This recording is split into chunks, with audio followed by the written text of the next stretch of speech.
হাই everyone, পুনৰবাৰ আকৌ এটা ভিডিঅ'লৈ আপোনালোকৰ মাজত উপস্থিত হৈছোঁ। আৰু এই ভিডিঅ'টো হৈছে একদম শেষৰ ভিডিঅ'। লাষ্টত ওলাই যোৱাৰ সময়ত মই ভিডিঅ'টো বনাইছিলোঁ। আমাৰ এইফালে মাননীয় প্ৰধানমন্ত্ৰী ডাঙৰীয়াদেৱে ভাষণ দি তেখেতে ওলালে হেলিকপ্টাৰৰ ভিডিঅ' আগতেও দিছিলোঁ, তথাপিতো ভাবিলোঁ এইটো লাষ্ট ভিডিঅ' আৰু আপোনালোকক দেখুৱাম কেনেকুৱা মানুহৰ ভিৰ হৈছে। আপোনালোকে হেলিকপ্টাৰ কেইখন চোৱাৰ পিছত দেখিব। আৰু আমি বহুত সময় অপেক্ষা কৰিলোঁ, তেখেতক একদম টাটা বাই বাই দিহে আমি আহিছোঁ।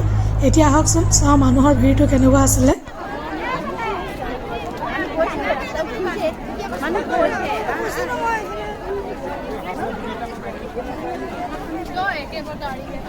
এফালে যায় নে এফালে যায়?